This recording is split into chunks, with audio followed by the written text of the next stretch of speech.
Hello students, आप सभी कैसे हैं। मैं वैभव SGA क्लासेस से। आज हम क्लास 12 इंडियन इकोनॉमिक्स का चैप्टर 4 LPG कर रहे हैं। हम इसके आज किस में पार्ट 3 में, मतलब हम आज अब पढ़ने वाले हैं लास्ट टॉपिक ग्लोबलाइजेशन। हमने अपने प्रीवियस पार्ट में प्राइवेटाइजेशन कंप्लीट कर लिया था। अब हम अपने ग्लोबलाइजेशन पे पढ़ रहे हैं। ग्लोबलाइजेशन, ठीक है।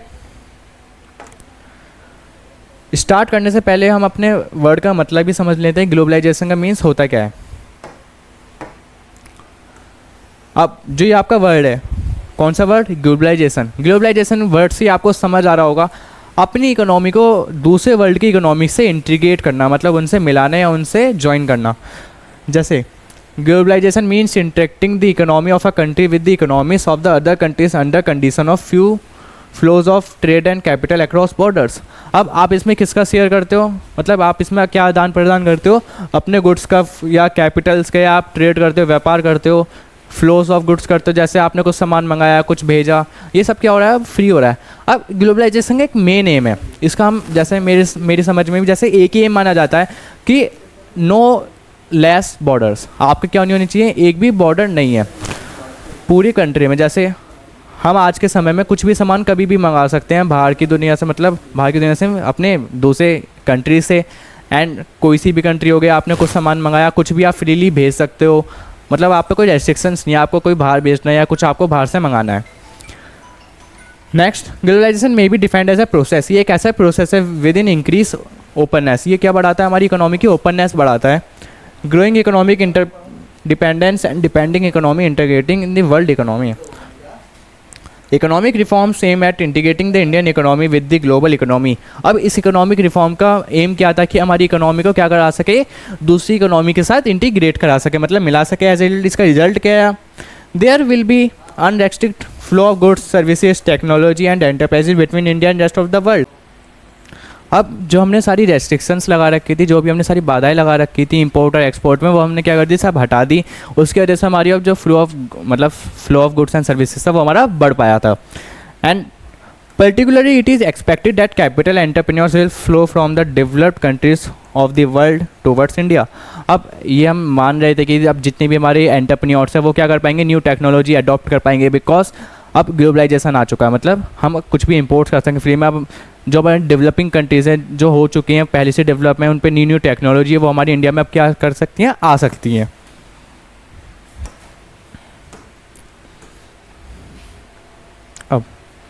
अब ग्लोबलाइजेशन में एक टॉपिक आता है आउटसोर्सिंग। हम एक बार इसे भी समझ लेते हैं, फिर हम उसके इफेक्ट्स जानेंगे कि क्या गुड इफेक्ट हुए, बैड इफेक्ट्स हुए। सबसे पहले हम जानते हैं आउटसोर्सिंग होता क्या है। This is an important outcome of the process of globalisation. Globalisation के प्रोसेस में एक बहुत अच्छा आउटकम निकल के आया आउटसोर्सिंग। जैसे it refers to a system of hiring businesses service from the outside the world. This services include जैसे कॉल सेंटर्स हो गए, ट्रांसक्रिप्शंस हो गए, क्लिनिकल एडवाइस हो गई, टीचिंग हो गए, कोचिंग एंड ऐसे बहुत सारे बिजनेसेस। जैसे अब इसमें क्या होता है, जो वर्ल्ड मतलब जो हमारी कंट्री होती है क्या करती है, कुछ सर्विसेज के लिए बाहर वाली कंट्रियों से, मतलब दूसरी कंट्री से क्या करती है, हायर करती है लोगों को।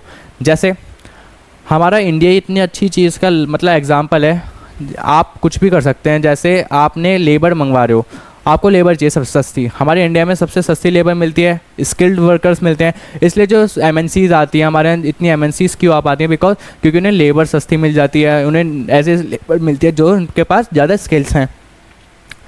India is emerging as an important destination of outsourcing, particularly BPO, business process outsourcing, also called call centers. This is because of two important reasons. अब इंडिया बहुत अच्छा एक डेस्टिनेशन है किसके लिए, हमारी आउटसोर्सिंग के लिए। बिकॉज क्यों, availability of cheap labour in India, क्योंकि हमारे इंडिया में बहुत सस्ते में लेबर मिल जाती है हमें। For relatively wage skilled workers. अब क्योंकि जो वर्कर्स होते हैं लो वेज लेते हैं और क्या होते हैं, स्किल बेस होते हैं। Second, revolutionary growth of IT industry in India. और IT इंडस्ट्री में हमारी बहुत ज़्यादा ग्रोथ हो रही है इंडिया में, उसकी वजह से भी हमारे क्या आउटसोर्स एक का बहुत अच्छा बेस है हमारा इंडिया।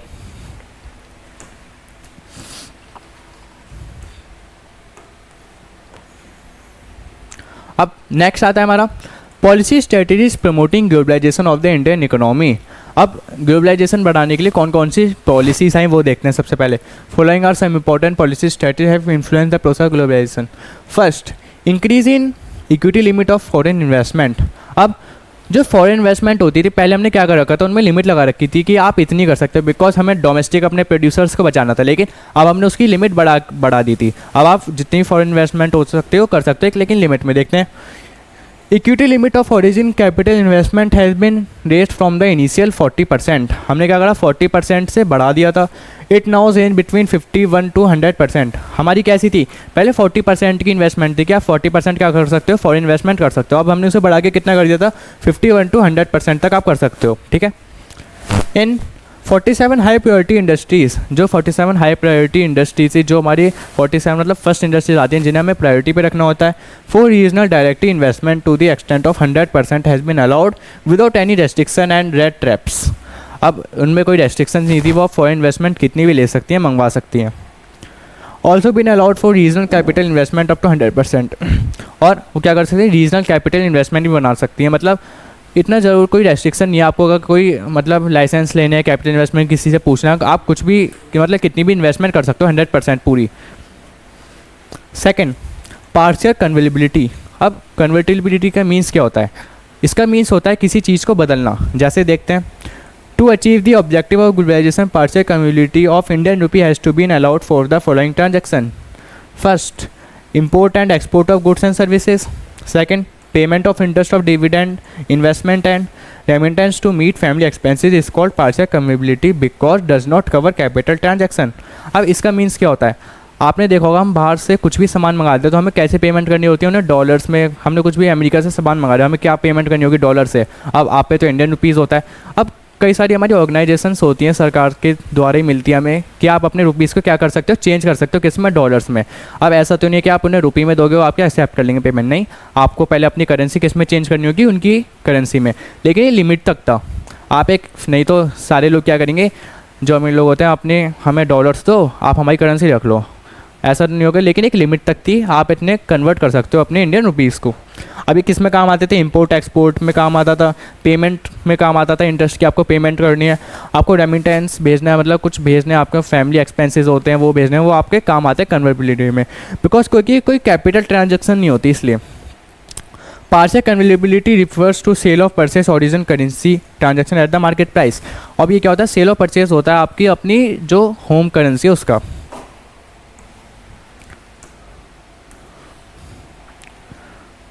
थर्ड पॉइंट क्या है हमारा, लॉन्ग टर्म ट्रेड पॉलिसी।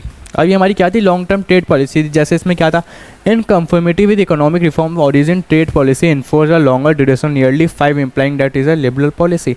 अब ये हम बहुत लंबे समय के लिए पॉलिसी लाए थे, इसके लिए हमारे लिए बहुत अच्छी मानी गई थी। अंडर दिस पॉलिसी इसके अंदर क्या होता है, all restriction and controls of foreign trade have been removed. अब इसके अंदर जितनी भी रेस्ट्रिक्शंस लगा रखी थी हमने, जितने भी हमने क्या लगा रखे थे, कंट्रोल्स थे हमारे, हमने सब हटा दिए।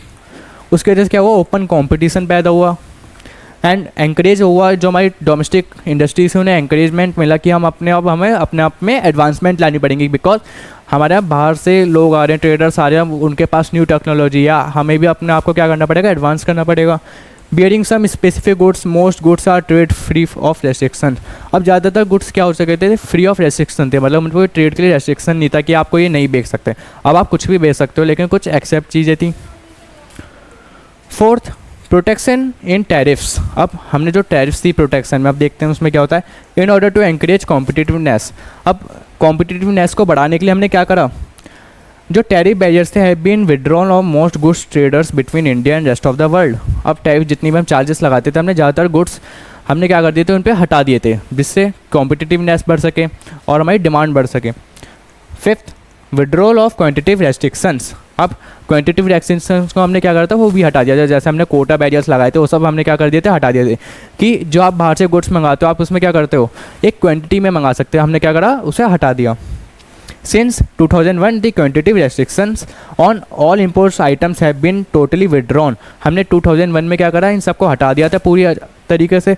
This is comfortability with India's commitment to the WTO। ये हमारे किसके हिसाब से चलता आ रहा था, WTO की वजह से, जो उन्होंने सर्च रखी थी वर्ल्ड ट्रेड ऑर्गेनाइजेशन ने, कि आप अपनी इकोनॉमी क्या करनी पड़ेगी, ओपननेस करनी पड़ेगी, आपको अपने सारी जितनी भी आपने रेस्ट्रिक्शन लगा रखे वो आपको सबको हटानी पड़ेंगी। ठीक है, अब चलते हैं हम अपने नेक्स्ट पेज पे। अब हमारे क्या आया, performance of the Indian economy during reforms. ठीक है, हमने अपना प्राइवेटाइजेशन पढ़ लिया, लिबरलाइजेशन पढ़ लिया, ग्लोबलाइजेशन पढ़ लिया। हमने अपनी तीनों अपनी जो हमारी पॉलिसीज़ आई थी उसके अंदर कंपोनेंट्स थे एलपीजी के, वो हमने कवर कर लिए न्यू इकोनॉमिक पॉलिसी के। अब जी न्यू इकोनॉमिक पॉलिसी है हमारी इकोनॉमी पे, उसके गुड इफेक्ट्स बैड इफेक्ट्स, अब हम ये जानेंगे उनके अच्छे प्रभाव क्या पड़े, बुरे प्रभाव क्या पड़े। ठीक है, सबसे पहले हम क्या पढ़ेंगे, गुड इफेक्ट्स। हमारे गुड इफेक्ट्स क्या हुए? सबसे पहला कि वाइब्रेंट इकोनॉमी। अब वाइब्रेंट इकोनॉमी, हमारी इकोनॉमी पहले कैसी थी? स्टैग्नेंट, मतलब उसमें बहुत ज़्यादा क्या होते थे, उतार चढ़ाव आते, मतलब बहुत ज़्यादा स्लो डाउन थी हमारी इकोनॉमी। उसकी वजह से अब हमारी इन पॉलिसी की वजह से क्या होगी, वाइब्रेंट हो चुकी थी। मतलब India economy has definitely become a more vibrant economy. हमारी जो इंडियन इकोनॉमी थी बहुत ज़्यादा क्या हो गई थी, वाइब्रेंट इकोनॉमी बन चुकी थी। जैसे overall level of economic activity है standard up as indicated by GDP growth. अब जो हमारी इकोनॉमिक एक्टिविटी थी बहुत ज़्यादा बढ़ रही थी, आप उसकी कैसे पता लगा सकते हो, जीडीपी ग्रोथ देख के पता लगा सकते हो उन इंडस्ट्रीज़ की कैसे बढ़ रही थी, तो कैसे कंट्रीब्यूट कर रहे थे उसमें। पोस्ट एलपीजी पॉलिसी से पहले the growth of GDP increased from 5.6% during 1981 to, अब पोस्ट मतलब एलपीजी पॉलिसी से पहले जो हमारी ग्रोथ थी जीडीपी कितनी थी, 5.6%, बट 1980 से 91 के अंदर। लेकिन अब ये बढ़ के कितनी हो चुकी थी, 8.2% ड्यूरिंग 2007 टू 12। ठीक है, second, stimulant to industry production. अब हमने क्या करा, इंडस्ट्री के प्रोडक्शन को बढ़ाया। जैसे LPG policies have worked as a great stimulant to industrial production in Indian economy. It is owing to this policy industries in India has achieve a global recognisation. अब indus जो हमारी industries थी अब उन्हें global पहचान मिल रही थी, मतलब ग्लोबली रिकॉग्नाइज हो रहे थे वो। अब हमारी इंडस्ट्रीज़ को भी बहुत ज़्यादा ग्लोबली पहचाना जा रहा था, बिकॉज अब हमने क्या कर रखा था, ग्लोबलाइजेशन में हम क्या कर रहे थे, हमने अपनी इकोनॉमी ओपन कर दी थी। उसकी वजह से हमारे गुड्स बाहर जा पा रहे थे, ज़्यादातर अंदर बाहर कई सारे गुड्स आए थे, ट्रेडर्स आए थे, वो हमारी इकोनॉमी में इंडस्ट्रीज़ को जान पा रहे थे। उसकी वजह से हमारी रिकॉग्नाइजेशन बढ़ रही थी वर्ल्ड इकोनॉमी में। Third, check on physical deficit. जो हमारे फिजिकल डेफिसिट थे, फिजिकल डेफिसिट कौन, जो हमारे टैक्सेस होते हैं उन सबको हम कमी आते हैं, उस हमारे क्या हो रहे थे, कम हो रहे थे। जैसे mounting of physical deficit has been serious threat to the process of investment in Indian economy. ये बहुत ज़्यादा एक सीरियस थ्रेट था, मतलब बहुत ज़्यादा एक डर की बात थी कि जो आपका फिजिकल डेफिसिट है वो आपका बढ़ रहा है। From as high as 8.5% of GDP, वो कितना हो चुका था, 8.5% बढ़ चुका था। Has been brought down to around, अब वो कितना रह चुका था, 3.5%। उसकी वजह से हमारा 3.5% रह चुका था। किसकी वजह से, न्यू इकोनॉमिक पॉलिसी की वजह से। जो पहले हमारा बढ़ चुका था वो अब कम हो चुका था। Fourth, increase in foreign exchange reserve. अब हम पे किसकी कमी थी, फॉरेन एक्सचेंज रिजर्व की कमी थी। अब वो क्या हो रहा था, हमारा बढ़ रहा था, बिकॉज क्योंकि आप अपने गुड्स बाहर भेज रहे हो, उसकी वजह से क्या हो रहा था, आप पे फॉरेन एक्सचेंज आ रहा था। Depletion of foreign exchange reserve was one of the compelling reason for the government to shift to LPG policies. LPG policy पे हमें जो हम एलपीजी पॉलिसी पे मतलब एलपीजी पॉलिसीज़ जो हम उस पर जो आए हैं वो किसकी वजह से आए थे हम, बिकॉज हमारा फॉरेन एक्सचेंज रिजर्व कम हो रहा था। अब हमारा क्या हो रहा था, फॉरेन एक्सचेंज रिजर्व उनकी वजह से बढ़ चुका था। Thanks to these policies, foreign exchange reserve country now reach a comfortable level. While 1991 में the foreign exchange reserve were $6 billion 2018 to 19, $6 billion था। अब this reserve increase ये कितना बढ़ के हो गया था, $413 billion. While at the end of December 2021, अब जैसे जैसे हमारे 2021 दिसंबर के एंडिंग में हमारा कितना हो गया था, $413 billion. Rose to US $633.614 billion. Good amount of forex exchange are enhancing economic confidence of the global investor in India market. अब जितना आपका ज़्यादा फॉरेन एक्सचेंज रिजर्व होता है उतनी जो आपके इन्वेस्टर्स होते हैं, ग्लोबल इन्वेस्टर्स हो गए, आपके बाहर के इन्वेस्टर हो गए, उनमें कॉन्फिडेंस आता है कि हम इस मतलब वर्ल्ड में मतलब कंट्री में इकोनॉमी में क्या कर सकते हैं, इन्वेस्ट कर सकते हैं।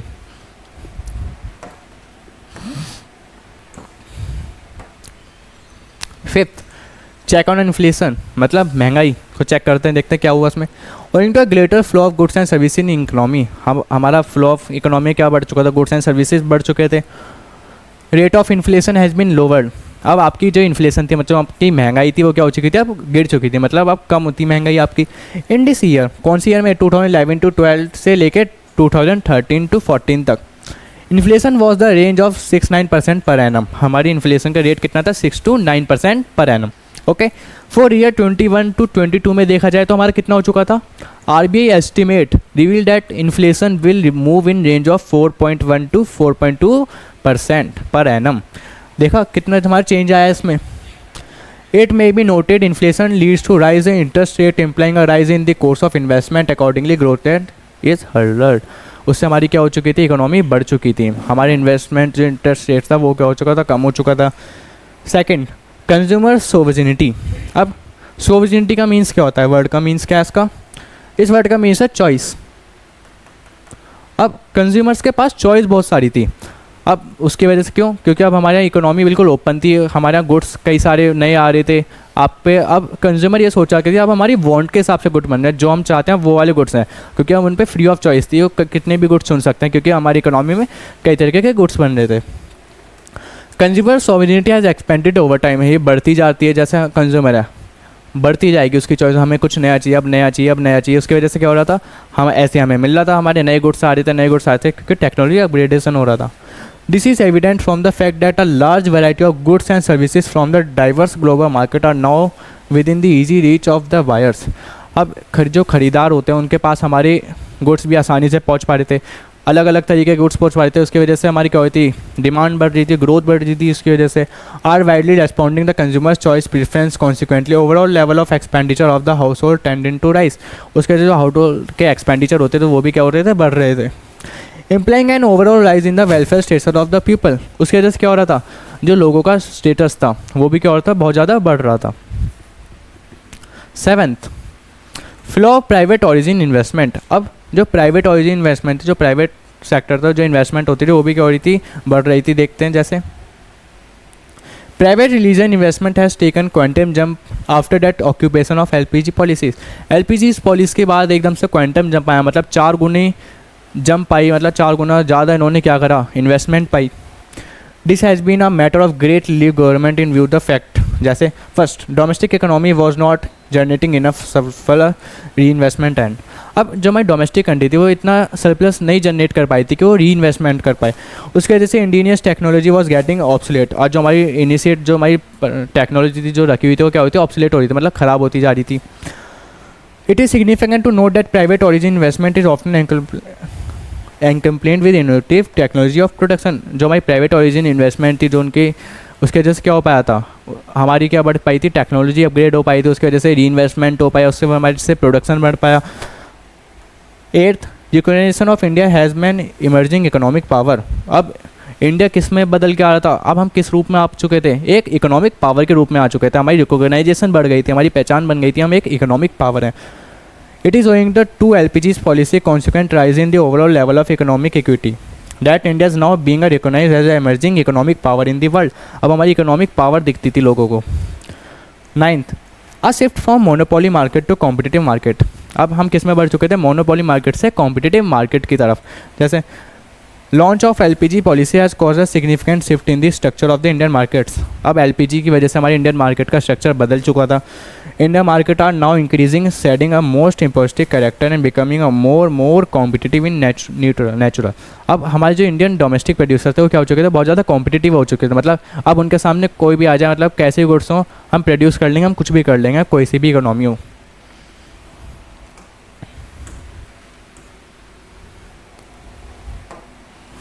अब हम जानेंगे बैड इफ़ेक्ट्स। अब बुरे प्रभाव क्या पड़े एलपीजी पॉलिसीज़ की वजह से। All that glitters is not sold, ये से negative shift of the story as well as story नहीं है, sorry. Following observation I like negative effects of LPG policies India. सबसे पहला, नेगलेक्ट ऑफ एग्रीकल्चर। अब आपने पूरी एलपीजी पॉलिसीज़ के प्रोसेस में या लिबरलाइजेशन, प्राइवेटाइजेशन, ग्लोबलाइजेशन में आपने किसी का एक बार भी नाम सुना एग्रीकल्चर के बारे में, देखा गया या कुछ भी नहीं, हमने एग्रीकल्चर के बारे में तो कुछ सुना ही नहीं। अब यही मेन प्रॉब्लम थी कि आपने एग्रीकल्चर को तो बिल्कुल नेगलेक्ट कर दिया, किसमें, एलपीजी पॉलिसी में। ना लिबरलाइजेशन में इसको कुछ देखा गया, ना प्राइवेटाइजेशन में, ना ग्लोबलाइजेशन में। Post economic policies NEP of 1991, जो हमारी नई पॉलिसीज़ आई थी 1991 में। Growth of GDP has been largely been driven by the secondary and tertiary sector of economy. अब जो हमारी ग्रोथ ऑफ जीडीपी तो किसकी वजह से बढ़ रही थी, खाली सेकेंडरी और टर्सरी सेक्टर, जो हमारे मैन्युफैक्चरिंग सेक्टर था और जो हमारा सर्विस सेक्टर था। अब जो हमारा फर्स्ट सेक्टर था एग्रीकल्चर सेक्टर, उसमें तो कोई ध्यान नहीं दे रहा था, उसकी वजह से उसकी जीडीपी ग्रोथ क्या होती थी, कम हो रही थी। Agriculture sector has suffered a serious neglect, इस growth weight has slided massively low level 2-3% per annum. अब जो एग्रीकल्चर सेक्टर था बहुत ज़्यादा सफ़र कर रहा था, उनकी जो ग्रोथ रेट थी वो 2 से 3% ही थी। Some important observation new economic policy agriculture sector Indian economy, जैसे फॉल इन इन्वेस्टमेंट उसमें लो थी, किसमें, एग्रीकल्चर में। विड्रॉल ऑफ सब्सिडीज़, आपने सारी हटा दी थी। कट इन इम्पोर्ट ड्यूटी, आपने इम्पोर्ट ड्यूटी में कट कर रहे थे। शिफ्ट इन क्रॉपिंग सिस्टम, आपने क्रॉपिंग सिस्टम बदल लिया था बिल्कुल।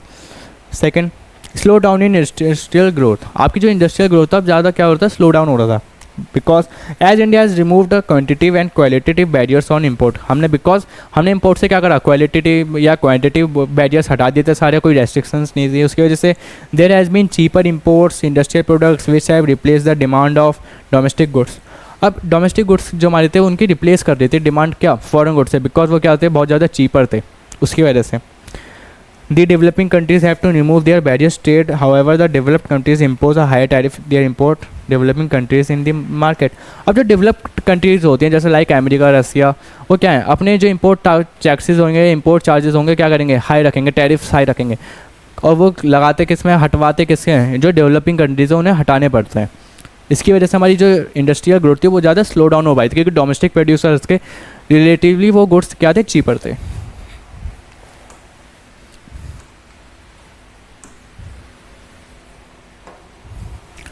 अब थर्ड क्या है हमारा, अनएम्प्लॉयमेंट, उसके से हमारे बेरोजगारी बढ़ रही थी।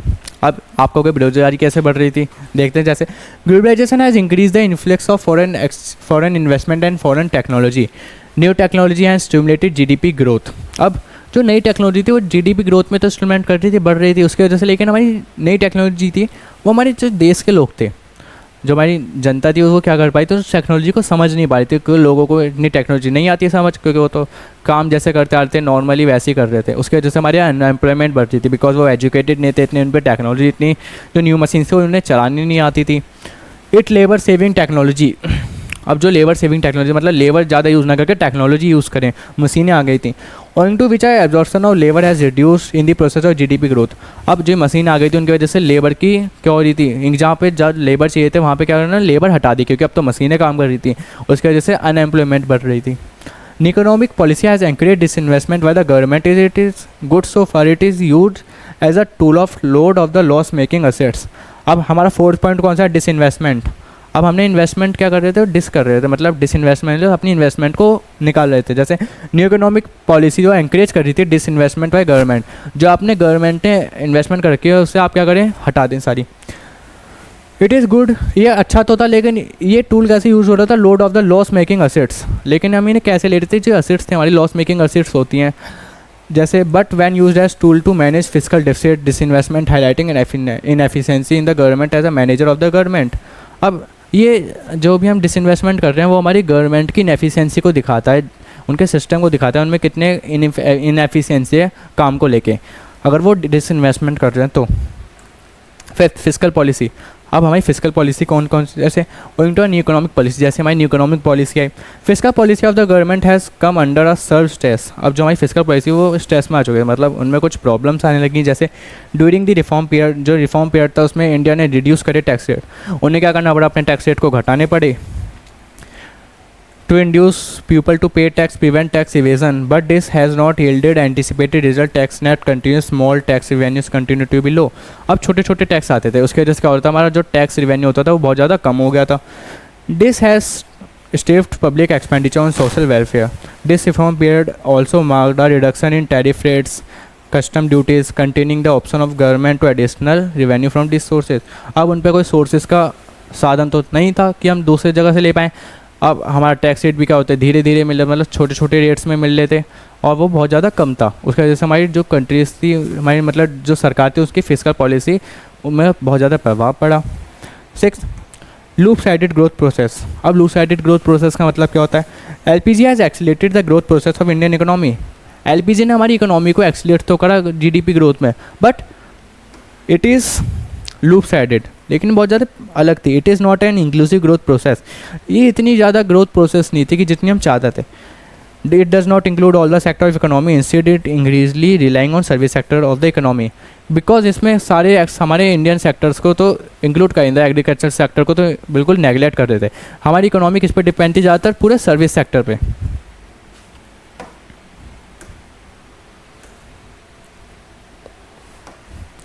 सेवेंथ है हमारा urban concentration of growth process. अब अर्बन कंसंट्रेशन ग्रोथ प्रोसेस का मतलब, अब आपने देखा होगा जितनी हमारी एलपीजी पॉलिसी है, आपने ना उनके गाँवों के बारे में सुना, गाँव में क्या करा गया, मतलब शहर गाँव के इलाके हो गए।